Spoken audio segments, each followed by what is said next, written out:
desempeño ocupacional. ¿Vale?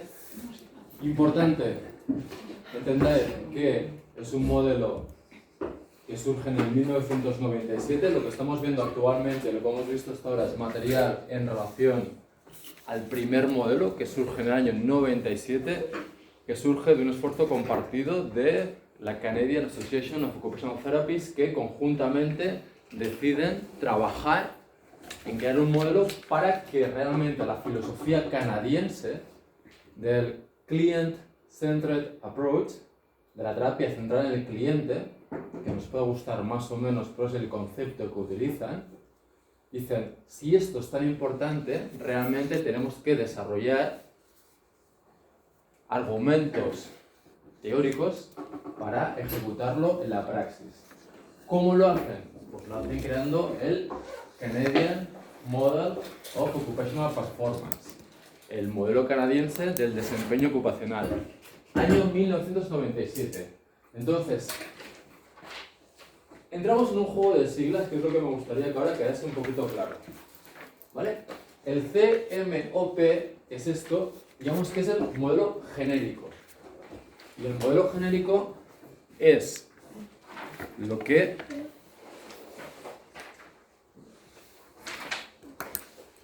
estamos hablando del primer esquema que tenéis en la parte superior. ¿Vale? Estamos hablando de terapia ocupacional, con lo cual es un modelo que, iba a decir por narices, por gratis, va a haber tres protagonistas, que es la persona, la ocupación y el medio. ¿Vale? Entonces veis que estamos trabajando sobre tres círculos y que en el círculo central está la parte de la persona, para el triángulo, luego está la parte de la ocupación y luego está la parte del medio ambiente. Esta sería la parte genérica, digamos. Porque ¿qué nos está dando este modelo? Nos está dando la visión ocupacional del ser humano. ¿Vale? Entonces, cuando hablamos de Canadian Model of Occupational Performance, básicamente estamos hablando de ¿qué? De un modelo que nos lleva a la práctica la terapia basada en la persona y que nos ayuda a conceptualizar este desempeño ocupacional en base a estas tres dimensiones. ¿Qué más nos da el modelo del 97 que hoy vamos a empezar a ver? Un modelo procesal. Entonces, uno nos da la visión ocupacional de la persona, que veremos que la parte que nos va un poco a hacer pensar un poquito más es la parte de espiritualidad, que es por donde empezaremos a repasar lo que ya vimos el año pasado, que qué entendemos por espiritualidad, porque es el único concepto que es más, digamos, controvertido. Pero no solo los canadienses nos dan este modelo genérico a través del cual podemos entender a la persona a través de estos componentes, sino que nos dicen, si yo quiero llevar esta praxis centrada en la persona a la práctica del día a día, necesitamos un modelo procesal que sea coherente con esta visión. Entonces hoy también introduciremos el Canadian Occupational Performance Process Model. ¿Vale? Si veis un PP, hay una P de más. ¿Vale? Aquí hay una P, aquí hay dos. Si hay dos P's, es que uno es de process, proceso. Los canadienses dicen, ostras, si queremos hacer centrarse al cliente, no podemos hacer un proceso de intervención de cualquier forma. Vamos a pensar qué etapas tenemos que hacer. ¿Vale? Pero como son súper majos y súper majas, además nos dan el Canadian Occupational Performance Measure. Measure, ¿qué significa? Medida o instrumento de valoración. Aquí es donde la podéis empezar a liar. ¿Por qué? Porque si os fijáis bien, CMOP, COPM son las mismas siglas. El kit de la cuestión es, si es un modelo, es más importante, la M va adelante. Si es un instrumento de valoración, no es tan importante, la M va al final.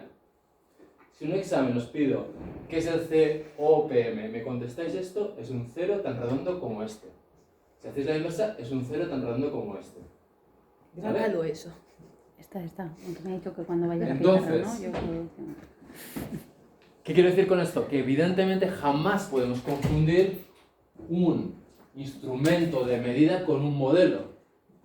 ¿Vale? Sería confundirme casi un coche con la rueda. Porque una cosa es tecnología, un instrumento de medida es parte de la tecnología del modelo. ¿Vale? Es como, digamos, un extra que nos están dando. Entonces, el kit de la cuestión para no confundiros, ¿cuál es? Modelo es importante, delante. Measure, instrumento de medidas, menos importante, detrás. Y si hay dos P's, process. No tenéis pérdida. Llegaremos al 2007, más adelante en el temario, pero ahí como estáis todas, y el avanzo, y veremos que hay una evolución del propio modelo, donde veremos que gráficamente el modelo genérico prácticamente no cambia. Porque si de esta foto a esta, veréis que prácticamente es lo mismo, pero sí que hay una diferencia. Una diferencia que es la E de engagement. Engagement sería traducido como involucración. Yo hago una traducción más libre, y hablo de participación ocupacional. Del 97 al 2007, lo único que veremos que hacen los canadienses es introducir el concepto de engagement, de participación ocupacional, y si os fijáis en el esquema, hacen un corte, es el mismo dibujo de arriba, luego lo veremos en color, y cambia con unos gris y el otro es un color, pero el cambio no es cromático, el cambio es que hay un eje que parte el modelo, que es el engagement. ¿Qué significa esto? Que los únicos aspectos que nos interesan de la persona y del medio son aquellos que tienen que ver con la ocupación. Porque ¿qué pasó? Cuando los canadienses plantearon este modelo, ¿qué crítica se les hizo? ¿Cómo es que ustedes hacen un modelo de terapia ocupacional? Estamos en el 97. ¿Y qué os llama la atención de este modelo? ¿Que sois terapeutas ocupacionales o ustedes que son terapeutas espirituales? Porque aquí, spirituality está en el centro. Entonces, claro, en el 97, cuando los canadienses presentan el modelo, explican qué entienden por espiritualidad, explican una de las críticas que se le hace a este modelo precisamente esta. Dice, oye, tú, ¿eres un consejero espiritual o qué carajo eres?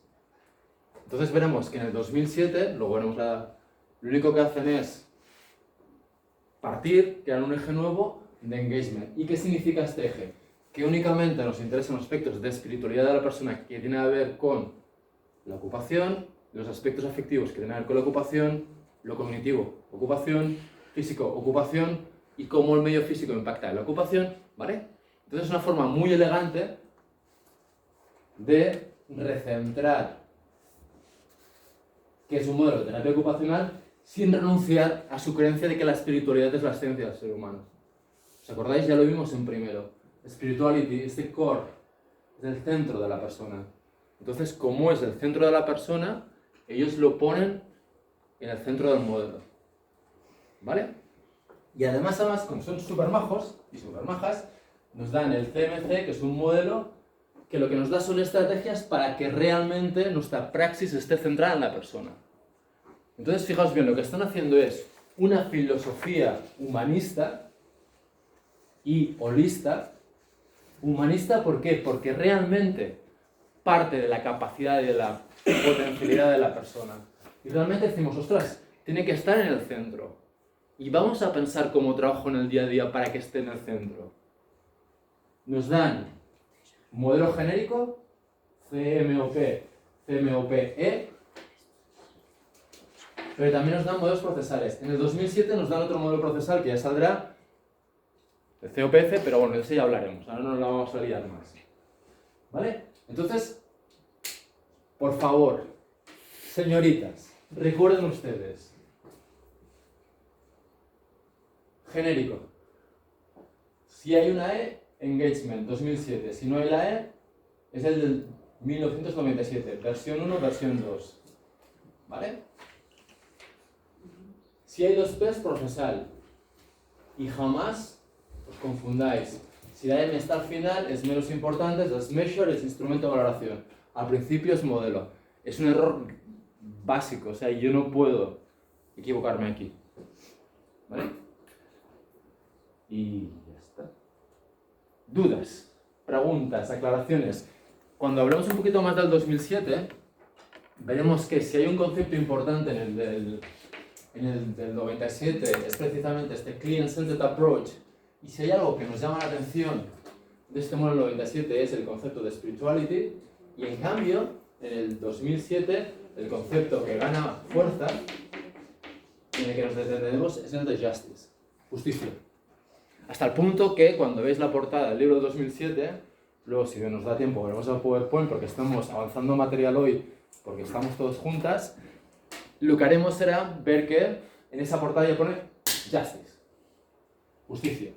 Es algo que, por ejemplo, cuando en el modelo de ocupación humana jamás veréis el concepto de espiritualidad, jamás veréis el concepto de justicia como tal, de una forma tan relevante en el modelo. ¿Vale? Preguntas, dudas, aclaraciones. Esta es la arquitectura canadiense. Los números aquellos son las medidas. La medida es esta. Ah, no, perdona.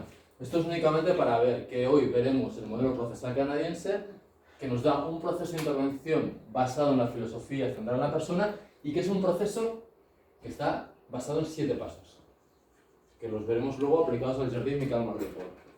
Vamos a hacer un caso práctico basado en un proyecto que ya conocéis, ¿vale? Veremos que empezamos nominando, validando, priorizando áreas ocupacionales, enfoque, etcétera, etcétera, ¿vale? Os he hecho un pequeño esquema para que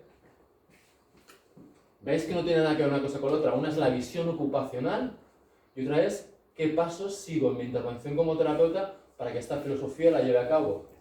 Y esto aquí, este primer punto nos dice nominar, validar y priorizar las áreas ocupacionales. ¿Cómo lo hago? Entrevistas semiestructuradas, visitas a la comunidad, leo la historia clínica y tengo este instrumento de evaluación que precisamente me ayuda a hacer esto. A mí los canadienses me gustan porque son tíos pragmáticos.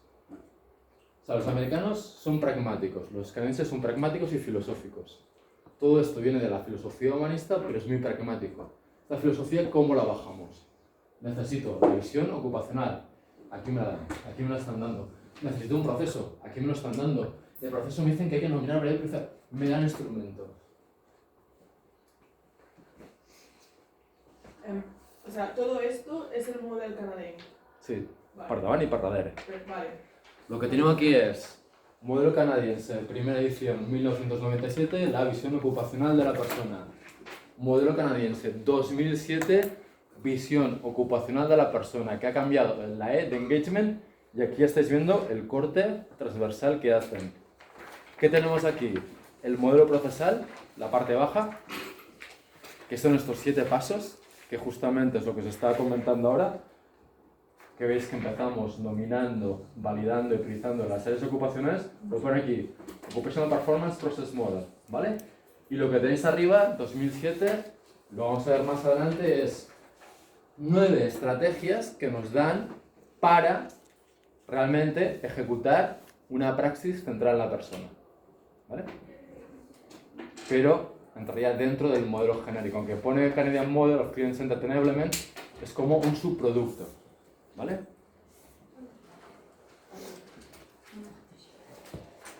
Más preguntas. Más preguntas. Cuando te refieres a justicia, ¿es justicia ocupacional? Sí. Pero veremos que en el fondo la justicia ocupacional, que es el concepto de justicia aplicada a la terapia ocupacional. El otro día Guajardo, Chile, estaba reflexionando de si tenemos que hablar de justicia o justicia ocupacional. Occupational Justice, la promoción de un cambio social y económico para que las personas tengan acceso a ocupaciones significativas. La justicia es un concepto de ciencias sociales y nosotros lo que hacemos desde terapia ocupacional es ver cómo este concepto de justicia se relaciona con la ocupación y básicamente que es que la persona tenga acceso a ocupaciones significativas, ocio, productividad, automantenimiento. ¿Más preguntas? No, con que arriba eternos en tono.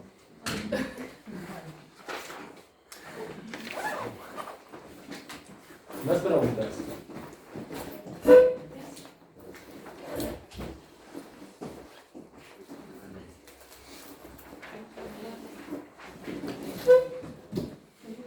Entonces, aspectos a recordar básicamente y a recordar del primer modelo del 97. Lo que hemos estado trabajando en estas dos clases que llevamos, únicamente repasaremos espiritualidad. Por favor, recordad, es la esencia, por eso lo ponen en el centro. Pero no es una espiritualidad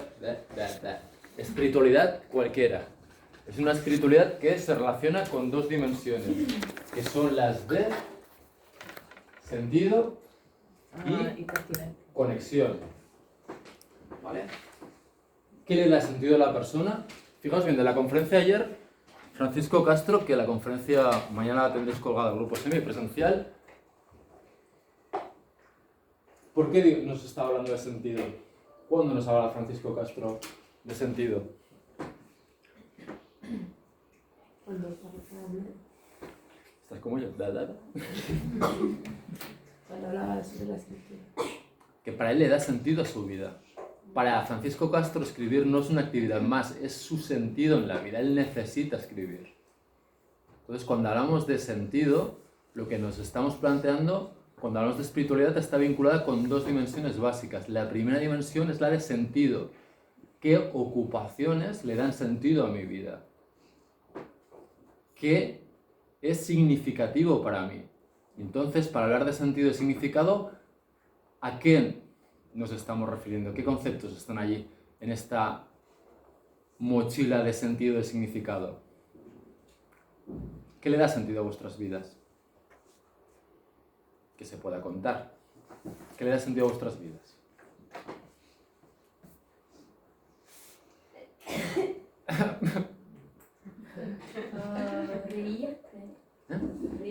Reír. La música. ¿Lo puedes convertir en ocupaciones? Ayudar. Reír, ¿lo puedes convertir en ocupaciones? Pues sí. Pues bien, que todo, en el fondo, el lenguaje de la vida es un lenguaje ocupacional. Decimos que la ocupación es tan importante para el ser humano porque la vida es ocupación. O sea, no podemos hacer nada desvinculado de una ocupación. Aparte de funciones vitales del sistema vegetativo, de cuando estoy durmiendo, pero bueno, dormir ya es una ocupación en sí, ¿no? ¿Vale? Pero fijaos bien, a mí el humor le da sentido a mi vida. Una vida sin humor para mí es una vida aburrida, sosa y que no la quiero vivir. Pero ese humor, ¿cómo accedes al humor? Pues será viendo una película de risa, compartiendo actividades con tus amigas, amigos. ¿Cómo ayudas a los demás? Yo no puedo ayudar en abstracto. Ayudo como voluntario en el proyecto de la Sinia, donde participan vuestros compañeros trabajando con niños en situación de dificultad. O ayudo en una residencia de ancianos los fines de...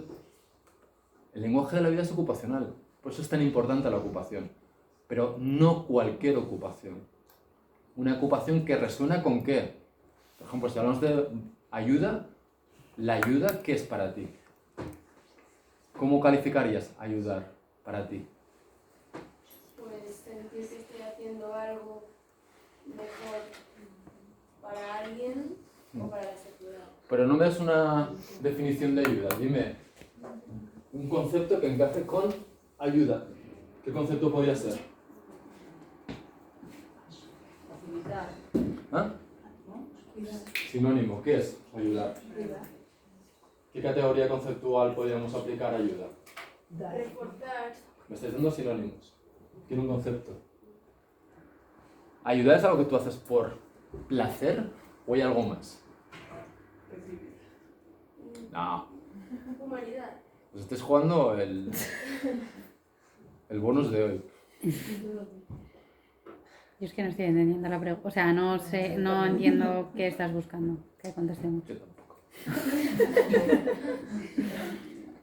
Ayudar. ¿Qué concepto tú, por ejemplo, cuando ayudas o cuando ayudáis vosotros, por qué lo hacéis? ¿Porque es algo que os da placer? Porque si es algo que os da placer sería un interés. Satisfacción. Pero siempre que ayudáis es una cosa placentera. Si un colega os dice, mira, voy fatal en fundamentos, al profe no se entiende nada, es un tío muy rarito, chica, ayúdame, y tú un sábado por la tarde te vas con tu amiga a ayudarle a estudiar fundamentos, ¿lo haces por placer? No, pero sí me da satisfacción Te ayudar da a mi amiga. satisfacción, sí, pero hay algo más que placer ahí. ¿Qué hay? Sentido. Es un valor, ¿no? algo Es que valor. ¿no? Ahí es la categoría que quería, valor. Hay dos categorías básicas. Hay cosas que hacemos por placer, que son intereses. La definición de interés es pseudo disposición a encontrar placer. Lo que yo hago por interés, lo hago porque me gusta, porque me aporta, porque me da placer, porque, hostias, me lo paso bien. Valor. Cuando yo hago por valor es porque yo tengo como persona un credo y en mi credo hay cosas que son positivas, negativas, hay cosas que son buenas y cosas que son malas. Y lo que yo creo que es bueno, me siento obligado a hacerlo. Y no significa que todo lo que para mí sea valor, sea esfuerzo, no sea placentero. Me aporta una satisfacción, pero me puede aportar un esfuerzo. Yo las cosas que hago por interés no hago si me supone esfuerzo. ¿Entendéis la diferencia? Hay un salto cualitativo de una cosa que únicamente lo hago por un placer, una cosa que yo lo hago porque para mí es importante, para mí esto es bueno. Los valores son lo que nos marca un poco nuestro mapa en la vida. Si vosotros valoráis el ser buenos profesionales, eso implicará que, por ejemplo, tengáis unos hábitos de estudio. Implicará que, a lo mejor, pues estéis haciendo una carrera a más de otra profesión. No únicamente lo haces por pura satisfacción y puro placer. Yo he estudiado trabajando. A mí los sábados por la mañana, que íbamos a dar clases semipresenciales, sábado por la mañana, a las 7 de la mañana, cuando se me despertaba, decía ¡qué bien! ¡Hostia! ¡Qué guay! ¡Me voy a...! Pero hay un valor que para ti es la formación continua porque tú crees que cuando seáis padres, madres, o los que sois madres, hay cosas que haces como madre o como padre que placer igual no te da. Levantarte 14 veces por la noche, al principio igual no es lo que te da más placer en la vida, pero lo haces porque para ti es un valor y además es seguramente de los más importantes que tú tienes, que son tus hijos. ¿Vale? Entonces, distinguimos. Cuando hablamos de espiritualidad vamos mucho a valores. ¿Qué le da sentido a mi vida? Pues le dan sentido cosas que yo valoro mucho. ¿Qué puede ser? Puede ser la paternidad, puede ser la maternidad, puede ser mi trabajo, puede ser el arte, puede ser... ¿Vale?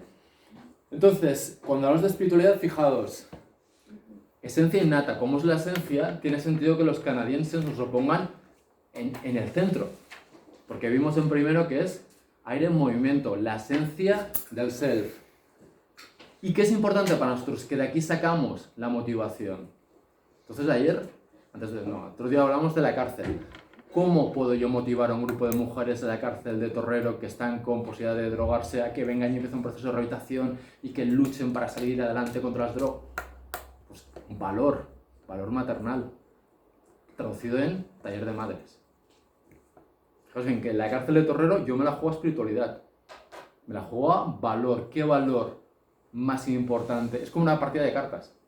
Yo tengo que jugar mi mayor carta. ¿Mi mayor carta cuál era? El valor de madre. ¿Por qué? Porque el otro valor, el contravalor que era drogadicción, apatía, no hago nada, me dejo llevar, ¿verdad? ¿Vale? Y en terapia ocupacional, en el fondo, estoy haciendo una metáfora que es una tontería, pero es la que me sale ahora, es como una partida de cartas y vosotros tenéis que jugar vuestra mejor carta. O sea, la carta más alta. Quizás esto es un poco tontería, pero como a mí me parece curioso cómo llegas a esa conclusión, ¿no? Escuchando. Yo te lo preguntaría. La escucha. Todas no serán madres, supongo. No, pero cuando tú escuchas, cuando tú hablas con ellas, te das cuenta que de un grupo de 12, 8 son madres y 4 van a ser. Claro, los conoces. Lo que no podemos hacer es preintuir el valor. Lo que no podemos es preconcebir los valores. Yo no puedo decir aquí y decir, vuestro valor es ¡tatán! No, lo que yo puedo hacer con vosotras es escucharos, hacer un focus group con 4, 6, 8, o entrevistas individuales, o hacer un photo voice, y escuchar. ¿Por qué? Porque la espiritualidad es única, y como es única, cada uno tiene un sistema de valores. Pero sí, es verdad que también hay valores como son universales. Si tú juegas a paternidad-maternidad, juegas a un valor seguro, lo que lo tienes que contrastar. Hombre, también depende del colectivo con el que trabajes, porque si hay algo que les une, pues... Claro. Entonces lo que tenemos que hacer siempre en todas las situaciones es escuchar, y lo que jamás podemos hacer es imponer o asumir. Yo que os decía, a mí mi espiritualidad pues va mucho, por ejemplo, la naturaleza. Cuando hablamos de las sendas reales de Durkheim, que Durkheim lo hablamos también en primero, Durkheim decía, hay unas sendas reales que son caminos por los que el espíritu humano normalmente expresa espiritualidad. Senda real 1, naturaleza. Estar en la naturaleza. Para mí, esto me identifica plenamente. Yo cuando estoy mal, mochila, montaña, me voy a nadar, se me pasa todo. Y hay gente que dices, mira, a mí, méteme en un ambiente virtual, tecnológico, en una gran ciudad y soy feliz. Me sacas al campo y me salen sarpullidos. Ya lo que llevo 4 o 5 días en una gran ciudad, yo ya me empiezo a poner nervioso. O sea, y no estoy a gusto. Yo soy de pueblo y estoy muy orgulloso de ser de pueblo. ¿Vale? Hay gente que no, que es urbanita. Necesita cemento y necesita polución. ¿Vale? Entendedme, estoy exagerando, ¿eh? Pero entendedme. Entonces, hay personas que una ocupación como puede ser hacer un trekking en la montaña es meramente una actividad deportiva, pero otros incluso tienen una experiencia de conexión. No, es que siento que conecto con la naturaleza, siento que esto conecto con la tierra, la jardinería. ¿La jardinería qué es? Puede ser meramente una actividad sensilomotora de planto, o puede ser tocar la tierra, sentir la tierra, formar parte del proceso de la vida. Cuando hicimos la investigación con los jardineros decían, el saber que una planta está viva gracias a ti, para mí me llena de orgullo.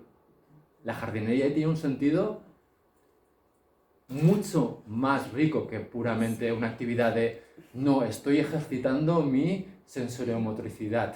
Estoy trabajando motricidad gruesa cuando picamos y motricidad fina cuando... No. Él está cuidando la vida. Y una persona que cuida, pero que siempre es cuidada, decía. Por ejemplo, Pacio decía, tener el rol de cuidador, nosotros que siempre somos cuidados porque estamos enfermos, para mí tiene mucho sentido. Pero fijaos, llega Benaisa y dice, el jardín me está abriendo las puertas del paraíso. Estoy aportando la bondad entre los hombres. ¿Veréis de qué está hablando? Está hablando de espiritualidad, pero ¿en qué dimensión ha saltado Benaisa? Me abre las puertas del paraíso, aporto la bondad entre los hombres. ¿En qué clave espiritual habla Benaisa aquí?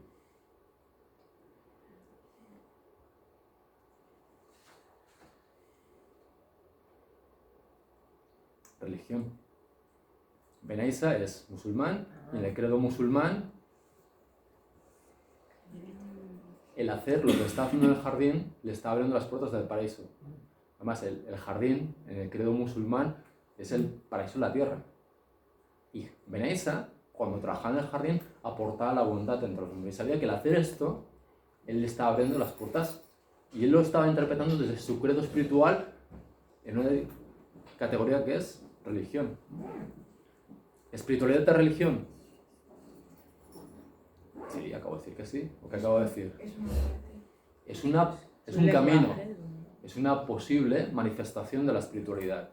La espiritualidad no es únicamente religión. Una categoría de espiritualidad es la religión. Si yo trabajo con personas mayores en Cataluña, pues puede ser que su religión esté muy vinculada a una religión católica o no.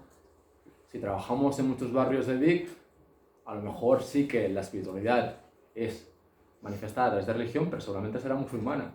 O puede ser sikh, o puede ser hindú, puede ser budista, puede ser... Fijaos bien, el arte. El arte es otra forma de expresar la espiritualidad. O sea, el otro día estamos viendo a Pollock haciendo droppings, pintando. El tío está fluyendo, el tío está creando, y cuando Pollock crea, cuando Miro crea, cuando Plensa crea, están expresando su ser. Si son artistas de verdad, hay muchos artistas que únicamente es comercial. Digo, a ver qué carajo hacemos para ganar pasta. No estoy hablando de esto. Pero cuando tú vas a las bibliografías de los artistas y te las lees, están expresando su vida. Y por eso muchos cuadros hay sangre, sudor, lágrimas, pasión. O hacen cosas tan raras como que Turner, cuando decide pintar cómo es una tormenta, Turner se sube a un barco, hace un siglo y pico, en el 18 o el 19, se ata a un mástil y se mete en una tormenta. Y dices, este tío está loco. Pero él necesita hacerlo porque él necesita explicar qué carajo es una tormenta. Entonces es una cosa que... ¿Qué sentido tiene esto? Pues tiene un sentido porque él es artista. y necesita expresar esto. Y hace cosas un poco raritas, como matarte una tormenta. O sea, que ya sabes, si queréis pillar tormentas, os pilláis un marino mercante, os atáis al poste y tormenta. Siguiente categoría. Una pregunta, ¿alguna vez, en tu experiencia, alguna vez te ha parecido difícil determinar la espiritualidad de un grupo de personas? Entiendo que va en función de cuánto conoces a No, las al personas, contrario, yo creo que es un tema que surge. Yo me formé en Zaragoza y en Zaragoza el concepto de espiritualidad no existía. O sea, en Zaragoza el ser humano era biopsicosocial, punto final. Había un abismo. El concepto de espiritualidad yo lo escuché la primera vez que fui a Canadá. Dije, hostias. Pero fíjate, el primer artículo que yo publiqué, que precisamente fue con gente en Canadá, es Spirituality at the Refugee Camps. Yo me voy a un campamento de refugiados, indígenas mayas, que venimos de una situación de trauma, de guerra, proyecto de prevención de trauma, no sé qué, pobreza, no sé. Yo cuando voy a trabajar a Guatemala, el concepto de espiritualidad es lo último que tengo en mi cabeza. Pero trabajando con ellos, me doy cuenta que la esencia del proyecto es la espiritualidad y es dar sentido a las personas. Por ejemplo, los ancianos. Las narrativas de los ancianos es, cuando los escucho es, mi vida es así, soy como un perro, ya nadie te respeta. Ya no somos los que transmitimos la cultura. Cuando yo me entrevistaba con los ancianos, les hablaba con ellos, decía, ostras, me van a decir que la selva es una basura porque tienen 65 años, que ya es anciano, tienen que hacerse su casa, hay malaria, hay mosquitos, hay pobreza. Yo esperaba esta narrativa, y en cambio la narrativa es, somos como perros ahora. Porque ellos tienen un gran dolor porque han perdido su rol en la comunidad. El anciano, que era el transmisor de sabiduría, lo que le daba sentido a su existencia es que yo soy transfer of wisdom. Y de ser un transmisor de sabiduría a ser un señor mayor que no aporta nada a la comunidad, había un dolor allí. Nuestro proyecto se basó en esto, en recuperar, crear el Consejo de Ancianos, recuperar su valor en la comunidad, que empezaron a dar clases a los niños y a los adolescentes, y esos adolescentes a cambio, ¿qué hacían? Supervisaban sus necesidades. Si había algún anciano que estaba en situación de precariedad, lo reportaban a la cooperativa. Pero fíjate que era un proyecto que yo jamás he ido escuchando, y cuando fui a Canadá lo que me sorprendió precisamente fue esto, el concepto de espiritualidad, y cuando vas profundizando dices que es la clave, porque espiritualidad está conectada con sentido, y siempre hay algo que a cada persona le da sentido. Y si no lo hay que buscarlo. Porque ¿qué pasa si no hay sentido en tu vida? ¿Qué te espera? ¿Dónde vas a llegar? ¿Cancún? ¿Madrid? ¿Dónde te lleva la ausencia de sentido? Si tu vida no tiene sentido. ¿Dónde vas? ¿Cementerio? Porque te suicidas. ¿Hospital psiquiátrico? Porque te agarra una depresión de cuidado. ¿Centro de drogodependencias? O te apuntas a un grupo de radicales, agresivos, que dedican a hostiar a la gente por la calle. Agresión. Recordad Frankel. Depresión, suicidio, un camino. Agresión o adicción. ¿Y si una persona no quiere encontrar su motivación? Pues hay que ayudar a explorar posibles valores, que es un proceso de remotivación, pero no siempre es un proceso que vaya a encontrar José Luis San Pedro, una persona que se queda tetrapléjica, que está años y años en una cama. Yo creo que es legítimo y que es lícito que una persona decida morir.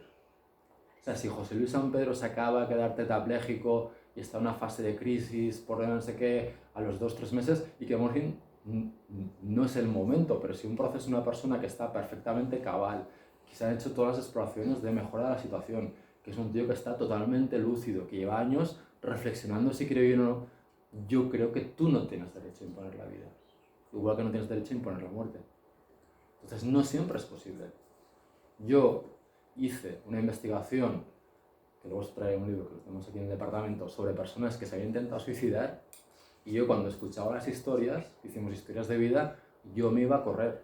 Porque cuando hacemos investigación cualitativa, ¿qué implica? Que tú tienes las entrevistas y las tienes que escuchar, y escuchar, y escuchar, porque a partir de ahí identificas trozos de fragmento con sentido y empiezas a codificar. Aquí está hablando de vida. Y yo no podía escucharlo sentado porque me ponía... Porque había historias que eran brutales. Había un tío que me decía, mira, a los 14 años, decía, mi madre me mató. Mi madre mató mi sonrisa. Mi madre mató mis ganas de vivir. su madre, no sé si fue a los 14 años, no me acuerdo la edad, le pegó un tiro y tú le estás entrevistando y el tío te enseña su cicatriz del balazo que le pegó su madre. Si tu madre, que es la persona que más te tiene que ver en la vida, te está pegando desde los 2 a los 18 años que se va de casa este tío y le está pegando día sí, día no, el padre pasa olímpicamente porque el padre trabaja en un banco y lo que no quiere es que de puertas para afuera aparezca una familia disfuncional, tu padre niega, aunque sabe que te están pegando, pero él lo niega porque no le... Y dices, vaya padre, que tú no quieres vivir o que tú tengas una patología mental a raíz de todo esto. Y otra de los casos era una persona que fue constantemente violada, no sé qué, abusada.